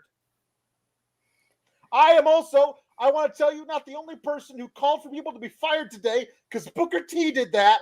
He said that Ava should have fired somebody in her conference room B meeting with all the tag teams. To light a fire under somebody, just fire somebody. Fire somebody, and everybody else is going to fall in line. Well, that's what I am telling right now. Everybody who came up with this idea with the Bloodsport girl has to be like, I like yellow unless that guy wears it as a hat. That's what you're doing with a Bloodsport competitor. As great as the women's division in NXT is, they also do this kind of crap, which sets back women in wrestling 20 years. Stop doing that, please. I feel like this might be the worst part about it. I feel like they think this is like what we were saying earlier, where it seems like anytime someone gets called to the main roster that they need to be a heel and a face, that they want to see both of those things. Yeah. It feels like this is their way of being like, oh, how character-y can they get? Does that make sense? How far can we push the gimmick or character? It's not enough to be like, can you do face and heel? Can you do I care less about being a wrestler than I do about this guy, because that's definitely a thing they're going to ask most pretty girls to do when they're on the main roster. Feels that way. Liv Morgan. If we say made this Dominic Mysterio, how would you behave in that situation? Like, that's what it feels like. That's what it kind of feels like. And one thing with Carmen that we've been saying is like, swing, swing. She's got her swords. So that's cool. But there isn't like anything for us to sink her teeth into with her. And if they think this is that, no, I would say they were wrong. Yes. So. Yes. Ryan Chickini says, Carmen's story is blah, but happy to see the Bloodsport match. Yeah, it's going to be great. Yeah, that'll be cool. Come back and do this terrible story. I hate this color because it's the same color as a beanie someone wore. Also, I'm facing Sumi Sakai in Bloodsport. Is weird. It really is. Jambeard says, fun fact, before COVID hit, Carmen was legit going to go to the Olympics for karate. Yes, she was. She was going to go to the 2020 Olympics for karate and then didn't because COVID. And now she can't look at an Audi because the sign for Audi looks like the Olympics, so she can't even see it anymore. She'll never drive an Audi. And if it's yellow, forget about it. Oh, Because Ashanti wore that hat one time. Ryan Cicchini says Carmen has had Jordan Grayscale, Kim, and Natty speak highly of her in the last month. Get this plot over with. Get the heel turn going. Well, this is the heel turn. The heel turn is this plot. The heel I turn also is don't where like this for Ashanti. No. What are we The heel doing turn with is this plot where she and Ashanti will become like a Dominic and Liv duo. And they will cheat to help each other win matches, and she will betray all of her friends because they don't understand why she's with this guy. Can we talk about something else? Yes, let's talk about something else. We have covered the segment. We have done our job. For the love of God, let's move on. Javon Evans defeated Alexis King. Thank God. There was always a possibility something might have gone somewhere else. It's always a possibility. Alexis King inadvertently, Javon Evans was going for a leapfrog as Alexis King was running the ropes, and Alexis King didn't duck down, so he ran face first into Javon Evans's balls. And you do, was screaming, "Cover him, get the pin!" And he was reacting as though he did not. It was the biggest crisis of conscience that anyone's ever had. Oh, I don't want to pin him.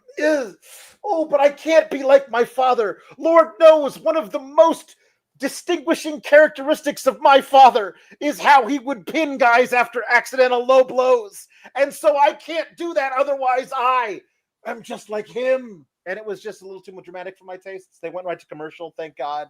And then there was more match after that where that wasn't it.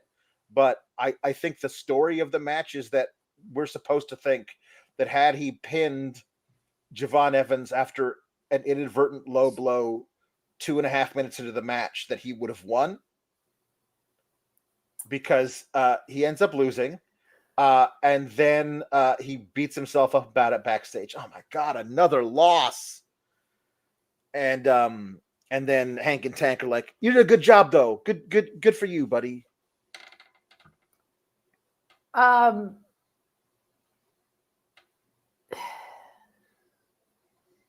There's such a cooler way to do this.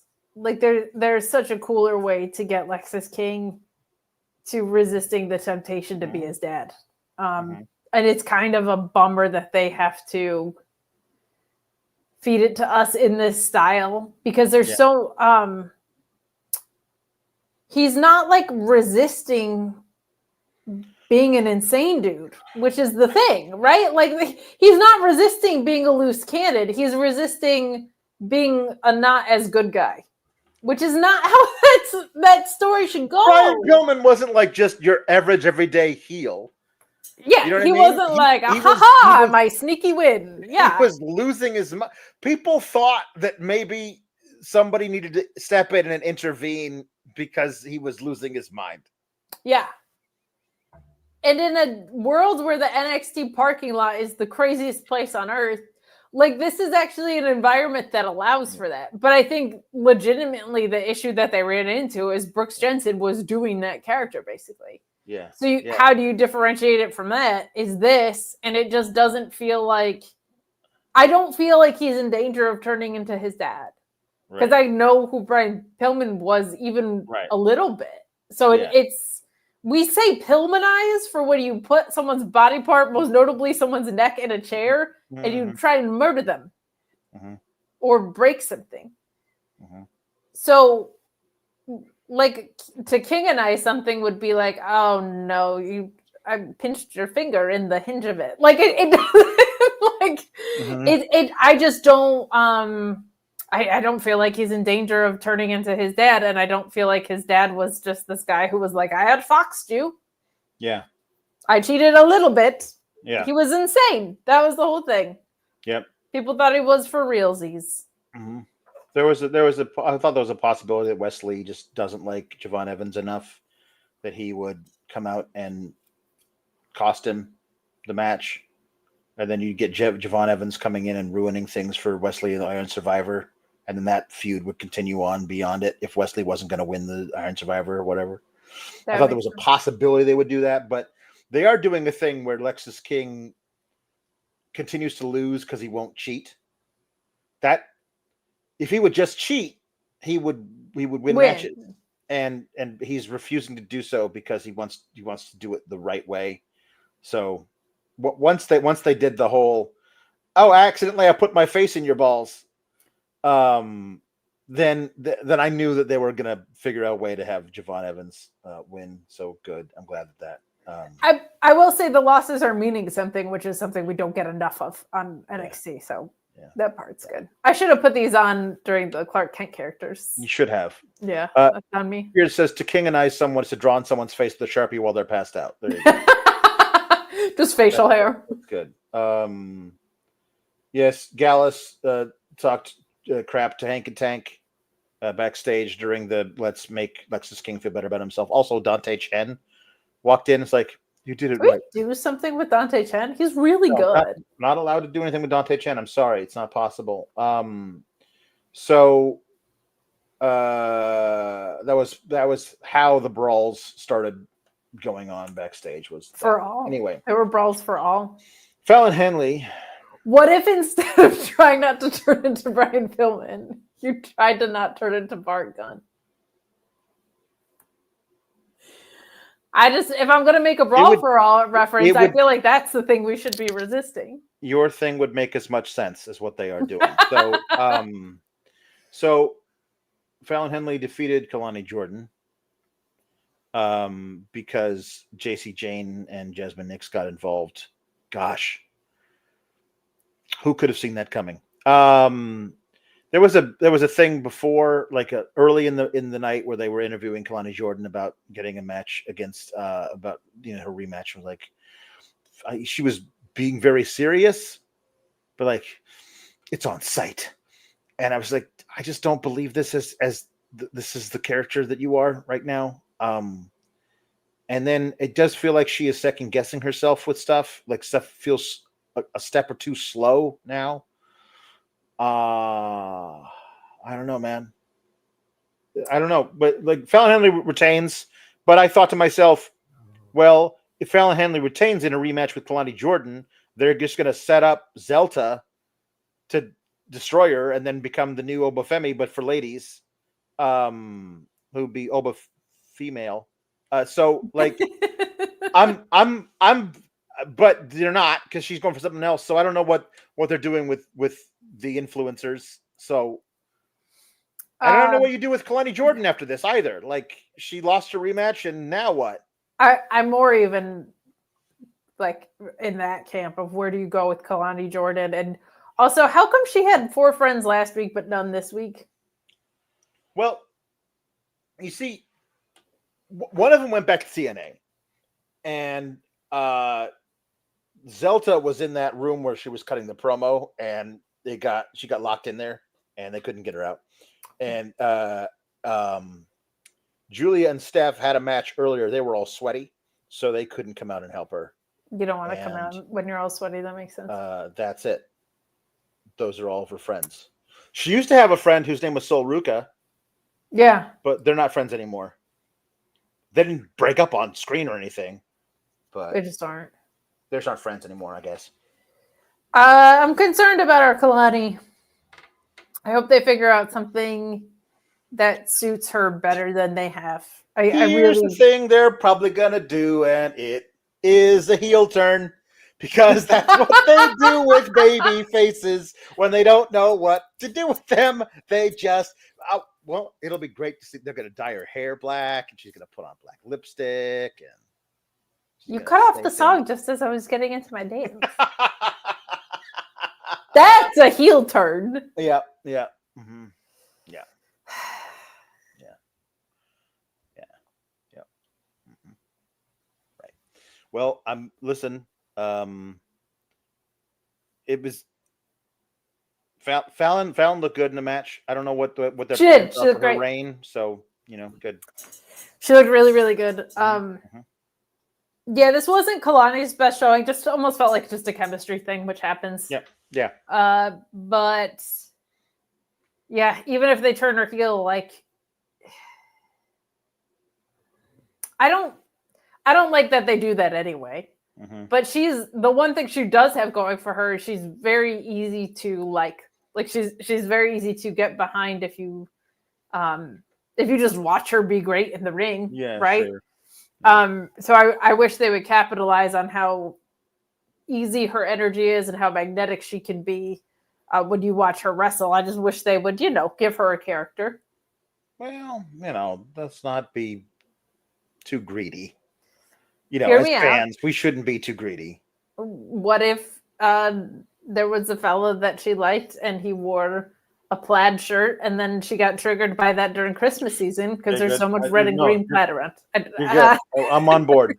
Jambeard says, a question though, if you're going to hit somebody with a crowbar, why not go for a body part that has an injury history, such as her knee? She went for her neck though, didn't she? Yeah, kind of. It was. I mean, it's just it's. They might have not wanted to do that. Like, I don't know what's going on with that. Okay, let's get these dad jokes and Paul puns. Here we go. Tom LaValle says, well, it's the Big Paul. My dad doesn't know who the Big Show is, but Dad, there was a wrestler who did the Big Show. His real name is Paul White. So there you go. Meet Norma says, Kate, I was appalled at the impossible tendies. They were really good. Jambeard says, okay, dad joke number 1 from Jambeard. Dogs can't operate an MRI, but cats can. Matthew Hooks says, bad puns. Matthew Hooks of Hooked in Voiceovers? Yeah. Sponsor of this show and the Fightful Awards? That Matthew Hooks? Says bad puns is how I roll.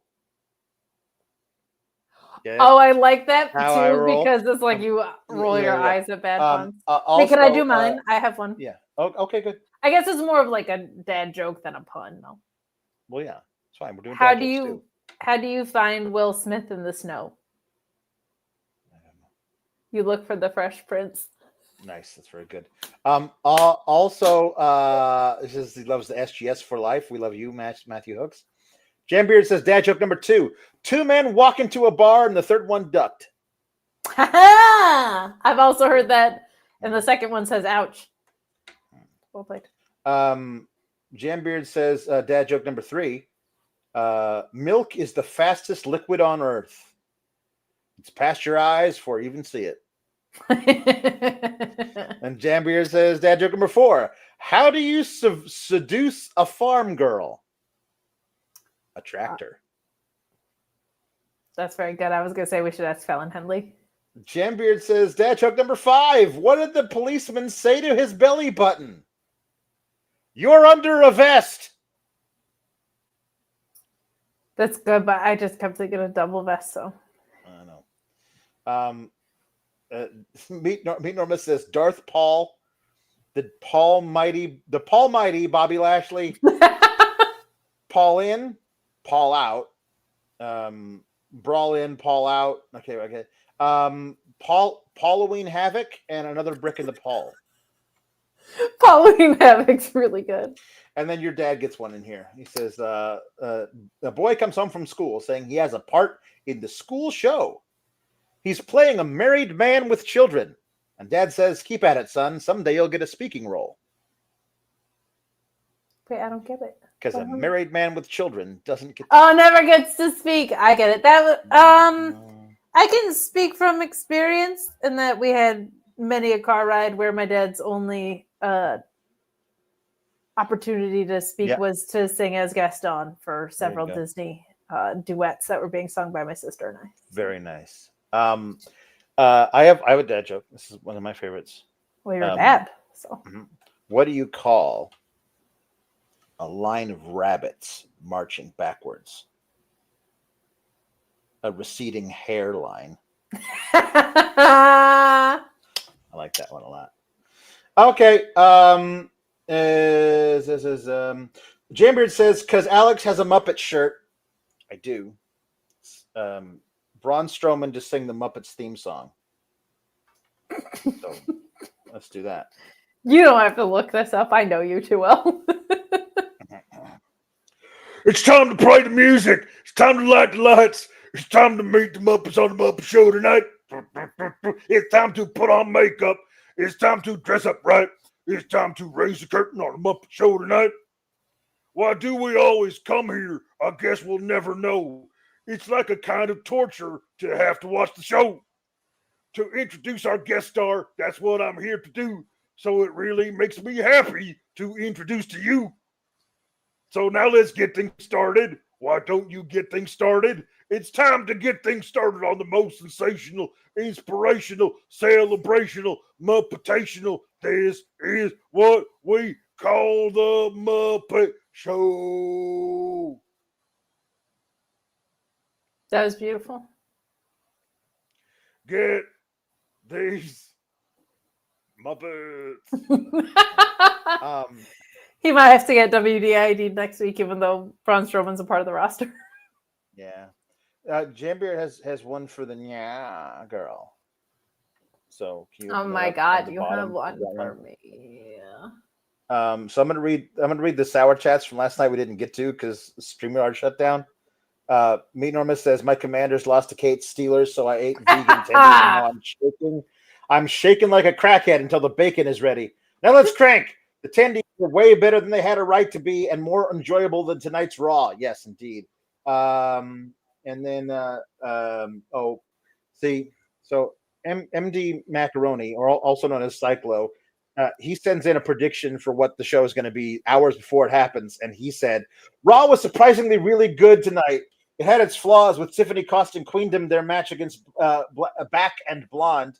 And it did have Gunther be the entitled heel again. And sure, the tag team champs still don't matter, but at least it was 2 hours. That's what he said. I mean, he wasn't right about most of those things. And then MD Cyclo asked if we can do our best Fatu impression when he sees Solo Sikoa. I guess that's all I got. Pretty much. All right, good.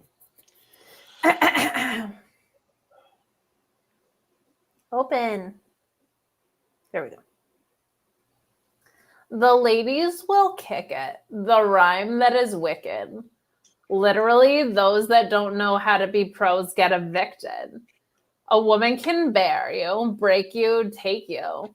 Now it's time to rhyme. Can you relate to? A sister dope enough to make you holler and scream.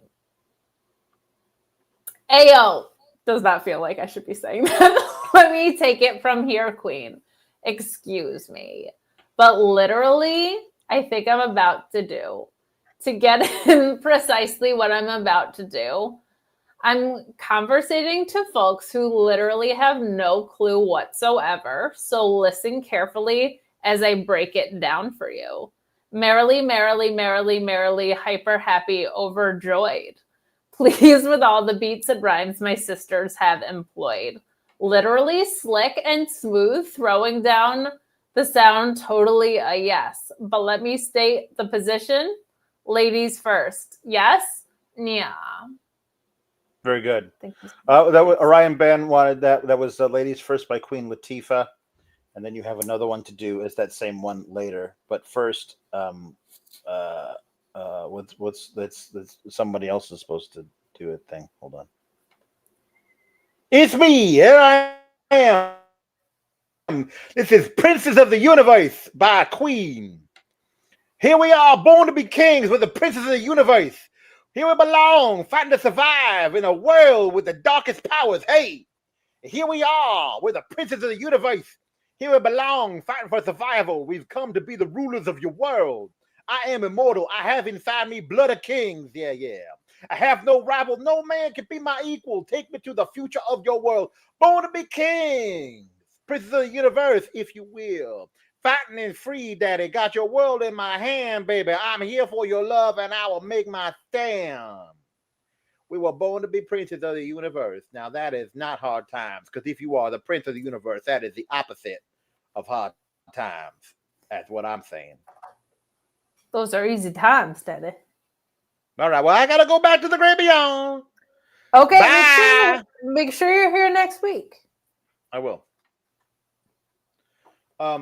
Jambier wants Nya Girl to sing Down Under by Men at Work and dedicate it to Zelta.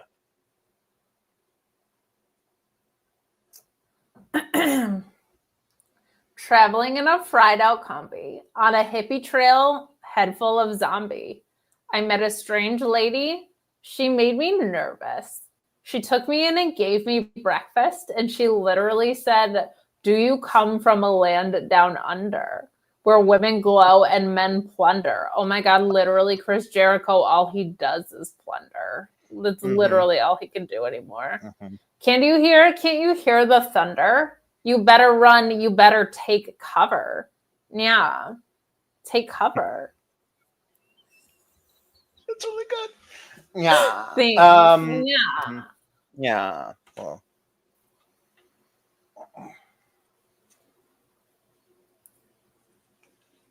Hello.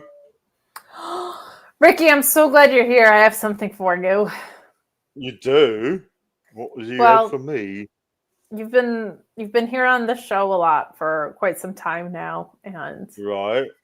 We've appreciated you. We've been watching you as you've been growing. You've been a rising star here on Sour Graps, and you bring something very different to Sour Graps than most people ever could. And we think you have great potential, and we just oh no, this is the wrong one.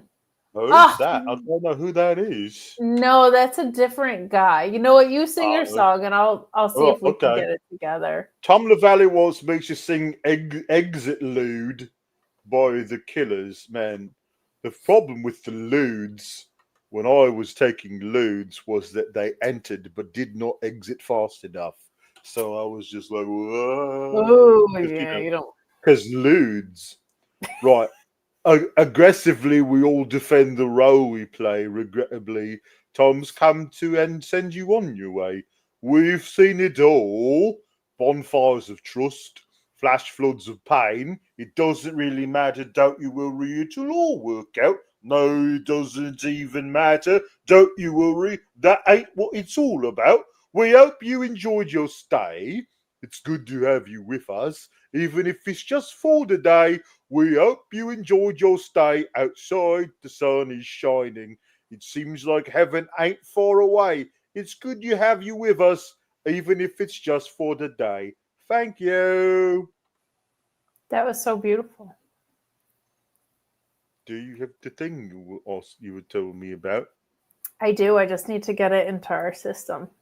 Okay.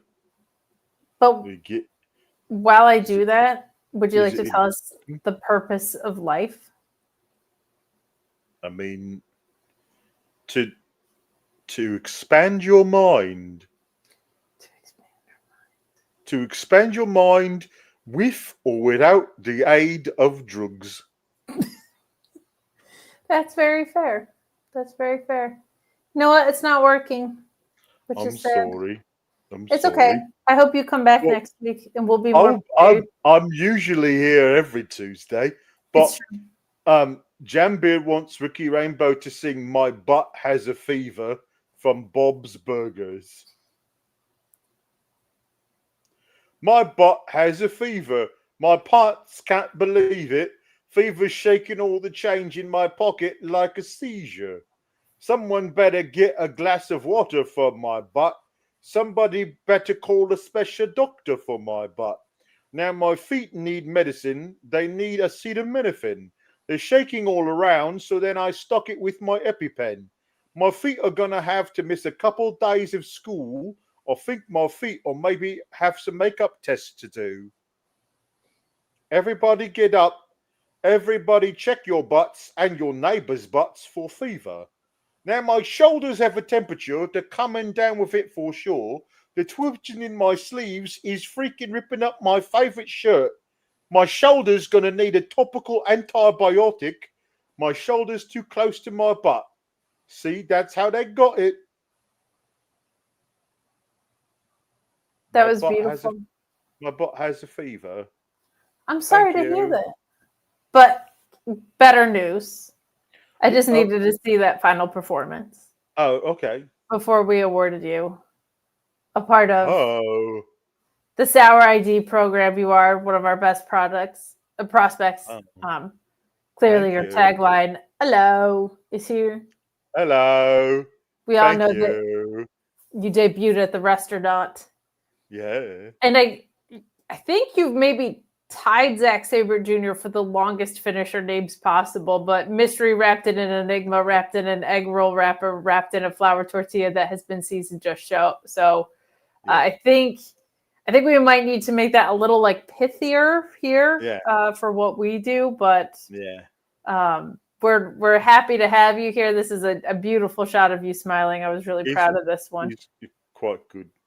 So congratulations. We're excited about your track here, and welcome to the team. Again, I wish I had a video crew and William Regal here, but we're doing what we can. Yeah, thank you. You're welcome. That'll be your alternate finisher is the thing. I'm honored. I'm glad you feel that way. Thank you. You can also thank Allie Cease, because all of these have come from her screenshots that she has sent our way. Good. Right. Well, that's it, I guess. It was good to see you, Ricky. Yeah. I'm sorry your butt has a fever. That sounds terrible. No, I've got to go to my ear, nose, and throat and butt doctor. Get that checked out. He's gonna get that checked out. I think my ENTB. Of course. B stands for butt. Medical field. Yeah. Yeah. Thanks for clarifying.